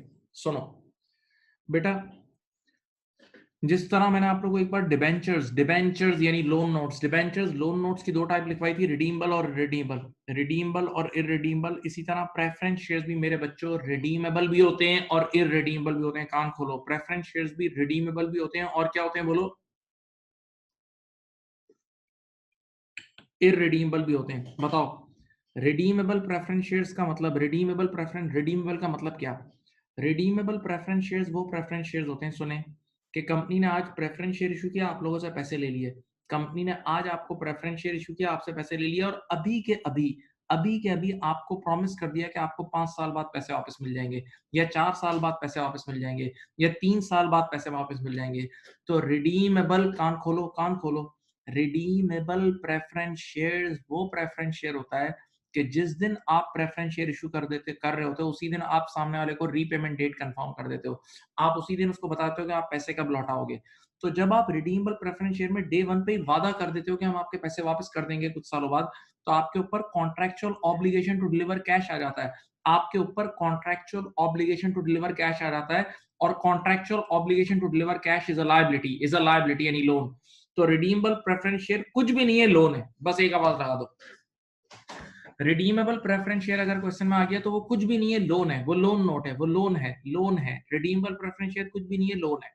क्योंकि रिडीमेबल प्रेफरेंस शेयर में डे वन में ही आप सामने वाले को वादा कर देते हो कि मैं आपको इतने सालों बाद पैसे लौटा दूंगा, तो आपके ऊपर ऑब्लिगेशन अराइज हो जाती है। तो रिडीमेबल प्रेफरेंस शेयर 100% लोन है, बस जो लोन का ट्रीटमेंट है, लोन नोट का ट्रीटमेंट है, वही ट्रीटमेंट होगा। सही है, अभी बताता हूँ। और इररिडीमेबल प्रेफरेंस शेयर क्या होता है?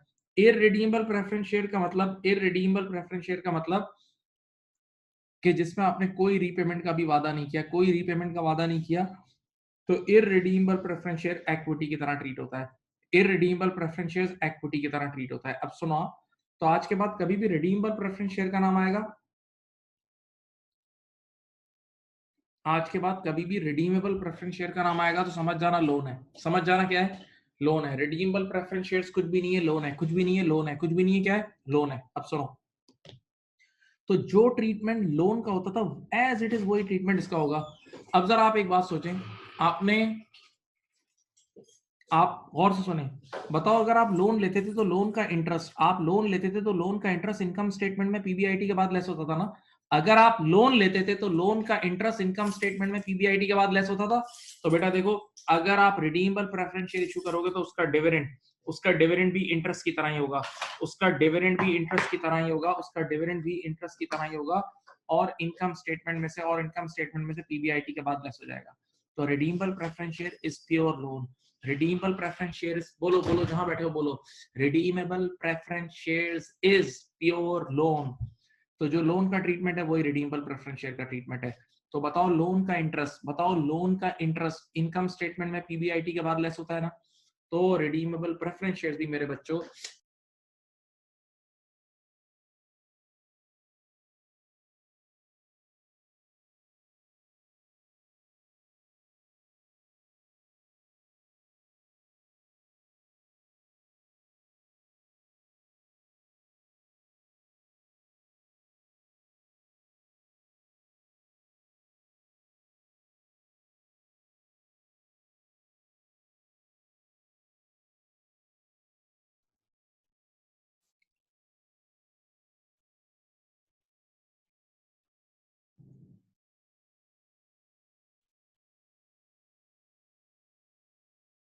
हेलो,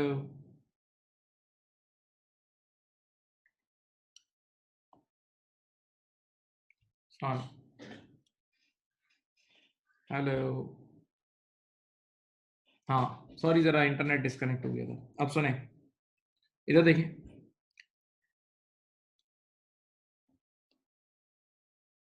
तो जिस तरह बच्चों रेडी, जिस तरह लोन नोट का इंटरेस्ट, सॉरी माजरत, जिस तरह लोन नोट का इंटरेस्ट इनकम स्टेटमेंट में पीबीआईटी के बाद लेस होता है, इसी तरह रिडीमेबल प्रेफरेंस शेयर का डिविडेंड भी इनकम स्टेटमेंट में पीबीआईटी के बाद सूद की तरह लेस हो जाएगा। अच्छा, सेकंड बात बताओ, लोन नोट का जो प्रिंसिपल अमाउंट होता है, लोन नोट का जो प्रिंसिपल अमाउंट होता है वो हमेशा बैलेंस शीट में जाता है, याद है, नॉन करंट लायबिलिटी में। लोन नोट का प्रिंसिपल अमाउंट हमेशा बैलेंस शीट में नॉन करंट लायबिलिटी में जाता है ना? तो रिडीमेबल प्रेफरेंस शेयर्स का भी जो प्रिंसिपल अमाउंट होगा, रिडीमेबल प्रेफरेंस शेयर्स का भी जो प्रिंसिपल अमाउंट होगा वो बैलेंस शीट में as a non current liability जाएगा। देख लो, बैलेंस शीट में as a non current liability हो जाएगा, बैलेंस शीट में as a non current liability जाएगा। ओके, अब second, irredeemable preference shares. Irredeemable preference shares जिसमें आपने कोई ऐसा वादा नहीं किया कि मैं कब पे करूंगा, यानी उसमें रीपेमेंट डेट अभी कोई सेट नहीं हुई है, तो वो इक्विटी की तरह ट्रीट होगा, वो इक्विटी की तरह ट्रीट होगा। अब सुनो, irredeemable preference dividend, irredeemable preference shares के जो डिविडेंड्स होंगे, कान खोलें, इररिडीमेबल प्रेफरेंस शेयर्स के जो डिविडेंड्स होंगे वो इनकम स्टेटमेंट में से नहीं बल्कि सोशी में से, बल्कि सोशी में से, ये देखो इधर देखो, सोशी में से, रिटेन अर्निंग में से, याद है जहां से ऑर्डिनरी डिविडेंड लेस होते थे, सोशी में से, रिटेन अर्निंग में से, याद है जहां से ऑर्डिनरी डिविडेंड लेस होते थे, वहीं से इसके प्रेफरेंस डिविडेंड भी लेस हो जाएंगे इररिडीमेबल प्रेफरेंस शेयर्स के। और इररिडीमेबल प्रेफरेंस शेयर्स का जो प्रिंसिपल अमाउंट होगा, इररिडीमेबल प्रेफरेंस शेयर्स का जो प्रिंसिपल अमाउंट होगा वो एसओएफपी में, वो एसओएफपी में कैपिटल एंड रिजर्व्स यानी इक्विटी के पैकेट में नजर आ रहा होगा। देखो, वो एसओएफपी में ordinary share capital, share premium, retain earning वाले पैकेट के साथ नजर आ रहा होगा, ये देख लो, उस पैकेट के साथ नजर आ रहा होगा। हाँ जी, तो बेटा रिडीमेबल प्रेफरेंस शेयर्स क्या है, बोलें सब बोलें। रिडीमेबल प्रेफरेंस शेयर कुछ भी नहीं है, लोन है। कुछ भी नहीं है, लोन है। कुछ भी नहीं है, लोन है। रिडीमेबल प्रेफरेंस शेयर्स कुछ भी नहीं है, क्या है? लोन है। तो रिडीमेबल प्रेफरेंस शेयर्स कभी भी आ जाए तो उसका 100% ट्रीटमेंट, उसका 100% ट्रीटमेंट लोन नोट वाला होगा, उसका 100% ट्रीटमेंट लोन नोट वाला होगा। जबकि irredeemable preference shares is equity, तो उसका इक्विटी वाला ट्रीटमेंट होगा। अब मैं पूरी क्लास से एक सवाल कर रहा हूं, देखो आप लोग कितना जवाब देते हो पता लग जाएगा अभी। सुनो, जवाब दो। मुझे बताओ कि जो मैंने 5 सवाल कराए थे आप लोगों, जो मैंने फाइनल अकाउंट के सवाल कराए, मैंने कौन सा ट्रीटमेंट फॉलो किया था? बताओ, मैंने कौन सा ट्रीटमेंट फॉलो किया था? सब बच्चे बताएं, मैंने कौन सा ट्रीटमेंट फॉलो किया था? बताओ, मैंने कौन सा ट्रीटमेंट फॉलो किया था? बताओ।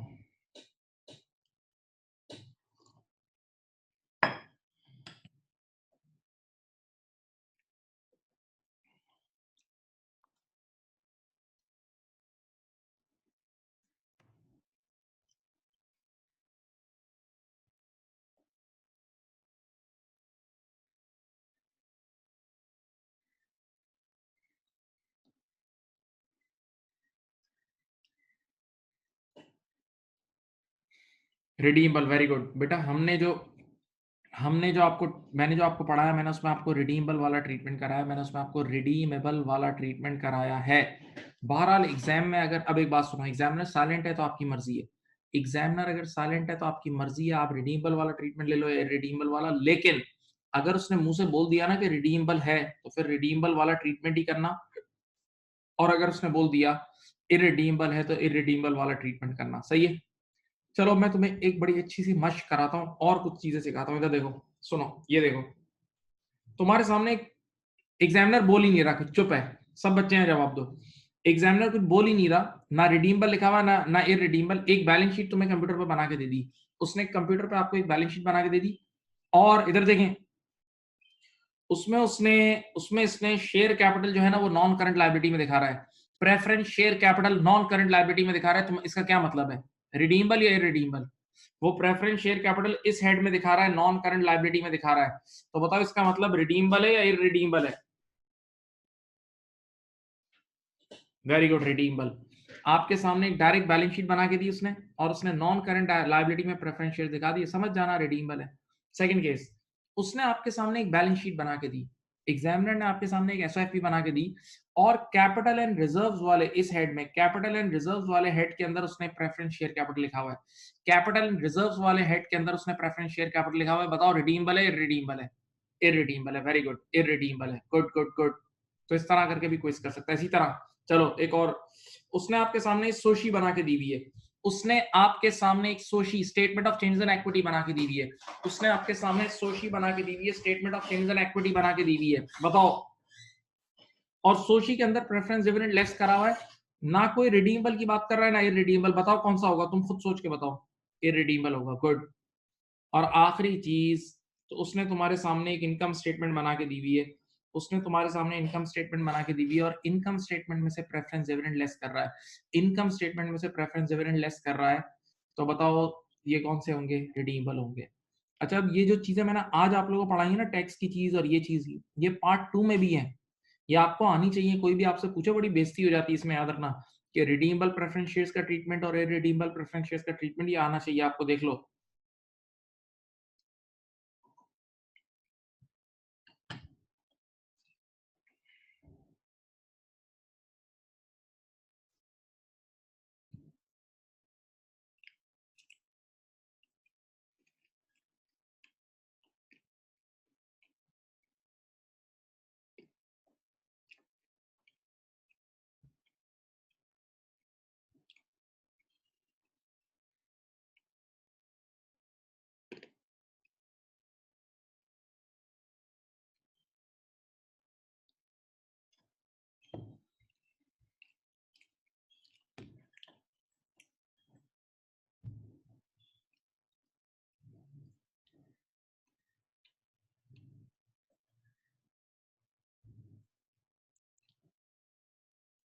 एक सवाल आया भाई, देखो सुनो, अगर एग्जामिनर कुछ भी नहीं बोल रहा, जैसे मैंने आपको सवाल कराए थे, अगर एग्जामिनर साइलेंट है, कुछ भी नहीं बोल रहा, तो आपकी मर्जी है, आप उसको रिडीमेबल गिन लो या इररिडीमेबल, आपकी मर्जी है।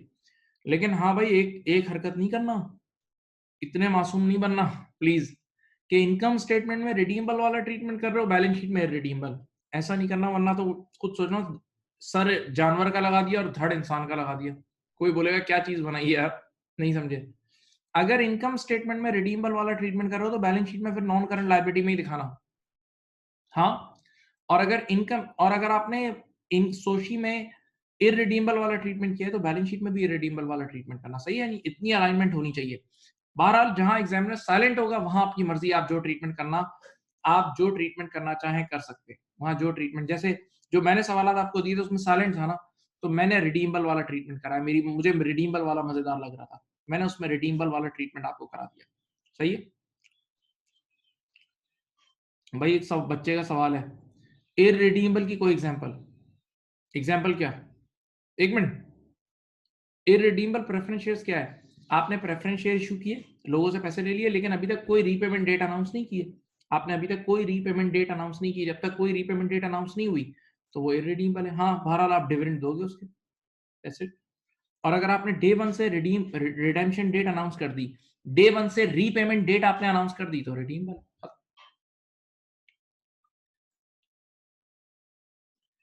अब एक बहुत ही 5 मिनट की चीज है, एक्स्ट्रा चीज बता रहा हूं, एक्स्ट्रा कुछ, यार एक फिर सवाल है, इसको इक्विटी क्यों कहते हैं, उसकी जवाब बताता हूँ। यार या तो बैलेंस शीट में दो तरह की सोर्स ऑफ फाइनेंस आती है, एक लायबिलिटी और एक इक्विटी।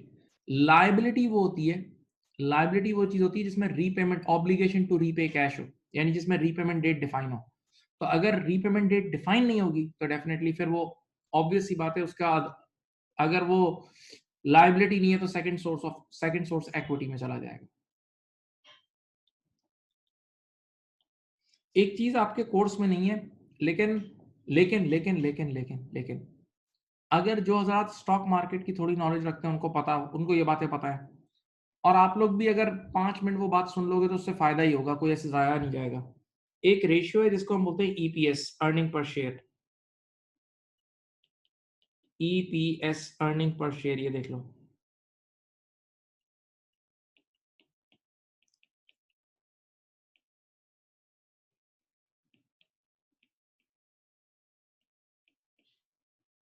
एक मिनट, समझाता हूँ।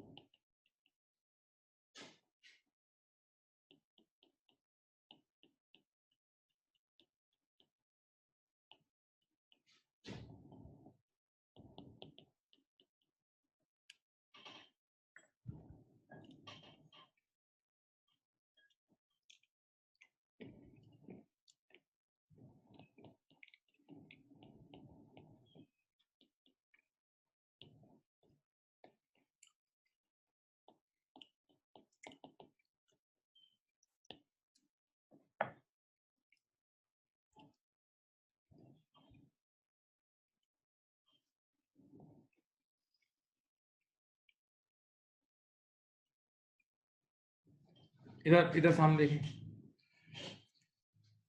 बेटा, एक रेशियो है जिसका नाम है earning per share, EPS, EPS earning per share. यानी इसका मतलब ये है कि कंपनी ने एक एक शेयर पे कितना कमाया, कंपनी ने एक एक ऑर्डिनरी शेयर पर कितना कमाया, कितना कमाया, सही है। अब ये कैसे कैलकुलेट होता है, ये आपके कोर्स में नहीं है, मैं सिर्फ एक एमसीक्यू किट में उसके बीच में एक लाइन आ गई उसको समझाने के लिए बता रहा हूँ। बेटा एक प्रॉफिट होता था पीबीआईटी, आपको याद होगा, एक प्रॉफिट था पीबीआईटी। पीबीआईटी बेटा पूरा का पूरा ऑर्डिनरी शेयर होल्डर का नहीं होता, पीबीआईटी पूरा का पूरा ऑर्डिनरी शेयर होल्डर का नहीं होता, इसमें से पहले इंटरेस्ट लेस होता है, तो अब आ जाता है पीबीटी। पीबीटी भी कहते हैं पूरा ऑर्डिनरी शेयर होल्डर का नहीं होता, इसमें से पहले टैक्स लेस होता है, जब टैक्स लेस करोगे तो पीएटी आ जाएगा। पीएटी वो प्रॉफिट होता है जिसमें से हर चीज हो गई, पीएटी में से ऑपरेटिंग एक्सपेंसेस भी हो गए, कॉस्ट ऑफ सेल भी लेस हो गई, इंटरेस्ट भी लेस हो गया, टैक्स भी लेस हो गया, तो हम इस पीएटी को वो प्रॉफिट बोलते हैं जिस पर किसी का हक नहीं है सिवाय ऑर्डिनरी शेयर होल्डर का। पीएटी वो प्रॉफिट है जिस पर किसी का हक नहीं है सिवाय ऑर्डिनरी शेयर होल्डर का, सही है। इसको डिवाइड कर देते हैं जितने शेयर हमने आज तक इशू किए हैं, तो आपको एक एक शेयर की कमाई निकल आएगी, एक एक शेयर की कमाई निकल आएगी, अर्निंग पर शेयर, ईपीएस का फुल फॉर्म लिख देता हूं, अर्निंग पर शेयर, सही है। अब बेटा ये इतना अहम रेशियो है, ये इतना अहम परफॉर्मेंस इंडिकेटर है कि शेयर होल्डर के दिलों की धड़कन होता है। ये ईपीएस सादा लफ्जों में स्टॉक एक्सचेंज में शेयर होल्डर के दिल की धड़कन होता है, क्यों? बिकॉज नॉर्मली यहां देखो लिख रहा हूं, stock market share price is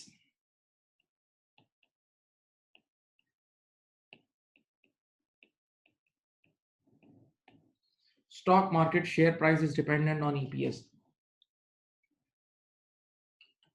Normally, stock market share price is dependent on EPS. Stock market share price is dependent on EPS. यहाँ देखें, सामने देखें, क्यों शेयर प्राइस ईपीएस पे डिपेंडेंट क्यों? इधर देखिए, मेरी तरफ देखें, ये मेरे हाथ में दो पेन्स हैं, ये देखें, ये मेरे हाथ में दो पेन नजर आ रही है। ये पहली जो पेन है समझ लो ये यूनिलीवर का शेयर है। ये पहला वाला जो ये देखो ये वाइट, ये राइट वाली जो पेन है ये यूनिलीवर का शेयर है।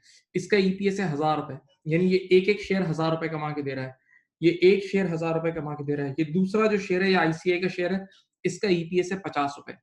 तो बेटा ये देखो यूनिलीवर वाला शेयर 1000 रुपए कमा के दे रहा है, आईसीआई वाला शेयर 50 रुपए कमा के दे रहा है। तो जरा सोचो कीमती कौन सा होगा? जो ज्यादा कमा के दे रहा है वो ज्यादा कीमती होगा ना। जो ज्यादा कमा के दे रहा है वो ज्यादा कीमती होगा। तो सीधी बात है, जिस शेयर का ईपीएस ज्यादा उसकी शेयर प्राइस भी ज्यादा, जिस शेयर का ईपीएस ज्यादा उसकी शेयर प्राइस भी ज्यादा। सही है। तो नॉर्मली नॉर्मली ईपीएस जो है ना, ईपीएस जो है वो आपकी शेयर प्राइस से लिंक होता है कि जितना ज्यादा आपका ईपीएस होगा उतनी शेयर प्राइस ज्यादा होगी। ठीक है, अब काम की बात शुरू करते हैं। काम की बात, फजूल बातें बंद। बेटा हम याद करो, हमने एक चीज पढ़ी थी बोनस इशू, याद है? हमने एक चीज पढ़ी थी बोनस इशू, अगर आपको याद हो, फ्री इशू। हमने एक चीज पढ़ी थी bonus issue which is free issue. जरा मेरी तरफ देखें, इधर तो देखें, फैक्ट समझाता हूँ। जब कंपनी बोनस इशू करती है, इधर देखें, जब कंपनी बोनस इशू करती है तो नए शेयर इशू हो जाते हैं। जब कंपनी बोनस इशू करती है तो नए शेयर इशू हो जाते हैं। इधर देखें, तो आपका ये डिनोमिनेटर बढ़ जाएगा। फिर सोचें, जब कंपनी बोनस इशू करती है तो नए शेयर इशू होते हैं, नए शेयर, तो आपका ये ईपीएस का डिनोमिनेटर बढ़ेगा, यानी नंबर ऑफ शेयर बढ़ेंगे। और बोनस इशू की वजह से सामने वाले कोई पैसे भी नहीं देते। बोनस इशू की वजह से सामने वाले आपको एक पाई भी नहीं देते शेयर होल्डर। तो आपने कोई नई इन्वेस्टमेंट नहीं की, आपने कोई नई इन्वेस्टमेंट नहीं की, तो आपका ये न्यूमरेटर चेंज नहीं होगा। आपका ये न्यूमरेटर प्रॉफिट आफ्टर टैक्स बिल्कुल भी चेंज नहीं होगा। तो जरा सोचो मैथमेटिकली कि आपका डिनोमिनेटर एकदम बढ़ रहा है, आपका डिनोमिनेटर एकदम बढ़ रहा है जबकि न्यूमरेटर चेंज नहीं हो रहा, तो आपका ईपीएस गिर नहीं जाएगा? आपका ईपीएस फॉल नहीं हो जाएगा? सोचें, नहीं समझ रहे? बेटा आप बोनस इशू करते हो तो नए शेयर इशू होते हैं, तो नंबर ऑफ शेयर्स बढ़ गए, तो ईपीएस का डिनोमिनेटर तो बढ़ गया। लेकिन bonus issue is a free issue.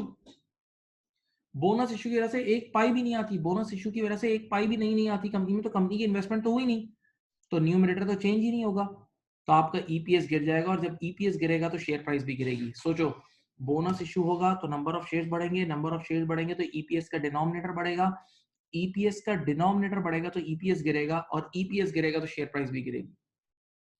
तो बच्चे ने कहा एक मिनट यार, इसका मतलब कोई भी इदारा बोनस इशू करेगा तो उससे शेयर प्राइस गिर जाएगी? हाँ, बोनस इशू करेगा तो उससे बेशक नंबर ऑफ शेयर्स बढ़ जाएंगे लेकिन शेयर प्राइस गिर जाएगी। बोनस इशू करेगा तो लोगों के पास शेयर्स तो ज्यादा आ जाएंगे लेकिन शेयर प्राइस क्या हो जाएगी? गिर जाएगी। तो बच्चे ने कहा यार शेयर प्राइस गिराना अच्छी बात होती है क्या? शेयर प्राइस गिराना अच्छी बात होती है? मैंने कहा हाँ। इधर देखो, कभी कभार शेयर प्राइस गिराना अच्छी बात होती है। कभी कभार शेयर प्राइस गिराना अच्छी बात होती है। कब भाई? कभी कभार आपके शेयर की प्राइस 15,000 रुपए पर शेयर तक पहुंच जाती है। कुछ शेयर बहुत महंगे होते हैं, कुछ शेयर बहुत महंगे निकल जाते हैं। जैसे एक शेयर मैं आपको बताता हूँ, एक कंपनी है वॉरेन बुफे की, जो कोक कंपनी है ना, उसका एक शेयर अभी कोविड से पहले $3.5 लाख था। बर्कशायर हेथवे के नाम से, बर्कशायर के नाम से जाके चेक करना, उसका एक शेयर $3.5 लाख का था, एक शेयर। और अभी कोविड की वजह से वो शेयर प्राइस गिर गिर के $2.5 लाख तक आई थी, यानी $3 लाख एवरेज उसकी शेयर प्राइस है। $3 लाख पाकिस्तानी, 5 करोड़ रुपए का एक शेयर, नहीं बल्कि 5 करोड़ नहीं, हाँ 5 करोड़ ऑलमोस्ट। तो इतना महंगा शेयर है। तो कभी कभार शेयर इतना महंगा हो जाता है कि कोई आम आदमी उसको खरीद ही नहीं कर सकता। अपने पाकिस्तान की एग्जांपल दें तो एक शेयर 15,000 रुपए का हो गया। तो अगर 15,000 रुपए का एक शेयर हो गया तो फिर कोई नॉर्मल आम आदमी तो उसमें ट्रेडिंग करेगा ही नहीं। तो मार्केट में उस शेयर की ट्रेडिंग ही रुक जाती है। मार्केट में उस शेयर का वॉल्यूम आना कम हो जाता है, नहीं लोग उसमें ट्रेड ही नहीं कर सकते, आम आदमी तो कर ही नहीं सकता। तो फिर उसके डायरेक्टर्स क्या करते हैं, वो बोनस इशू करते हैं। बोनस इश्यू की वजह से नंबर ऑफ शेयर्स बढ़ जाते हैं लेकिन शेयर प्राइस गिर जाती है। बोनस इश्यू की वजह से नंबर ऑफ शेयर्स बढ़ जाते हैं लेकिन शेयर प्राइस क्या हो जाती है, गिर जाती है। तो अब जब शेयर प्राइस गिर जाती है तो आम आदमी भी खरीद सकता है, तो मार्केट में उस शेयर्स का वॉल्यूम आना शुरू हो जाता है। उस शेयर का वॉल्यूम आना यानी उस शेयर्स की ट्रेडिंग होना शुरू हो जाती है। तो हम कहते हैं कि bonus issue increases the marketability of shares. Bonus issue, ये स्टेटमेंट देखो किट पे लिखी हुई है, bonus issue increases the marketability of shares। देखो, अगर इस बात को समझना है तो एक चीज सोचो फिर समझो। देखो, सब एक साथ मेरी तरफ आखिरी बार देख लें, बस ये आखिरी कोशिश है। जब आप बोनस इशू करोगे तो नए शेयर इशू होंगे, जब आप बोनस इशू करोगे तो नए शेयर इशू होंगे, तो ईपीएस का डिनोमिनेटर बढ़ेगा तो ईपीएस गिरेगा, ईपीएस गिरेगा तो शेयर प्राइस भी गिरेगी, तो शेयर सस्ता हो जाएगा ना। तो जब शेयर सस्ता हो जाएगा तो आम आदमी भी खरीदो फरोख्त कर सकेगा। तो इसका मतलब मार्केट में फिर हर बंदा उसको खरीदो फरोख्त करेगा, तो उसकी उस शेयर की पहचान बढ़ जाएगी, उस शेयर की मार्केटेबिलिटी, उस शेयर को लोग ज्यादा जानना शुरू कर देंगे। तो हम कहते हैं bonus issue increases the marketability of shares. ये लिख लें।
एक सवाल आया हुआ है, इररिडीमेबल प्रेफरेंस शेयर की डिविडेंड पर हाँ फिक्स होती है, डिविडेंड परसेंटेज इसकी भी वही होती है, फिक्स।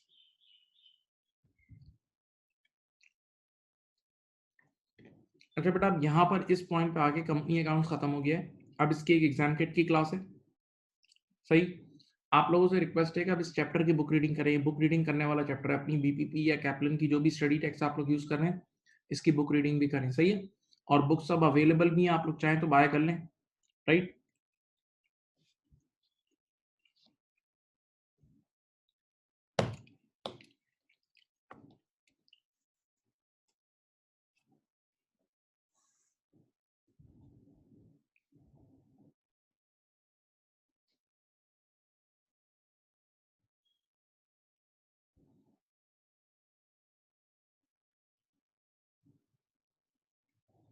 चलें, कॉपी कर लिया? बोलो, बोलो जी।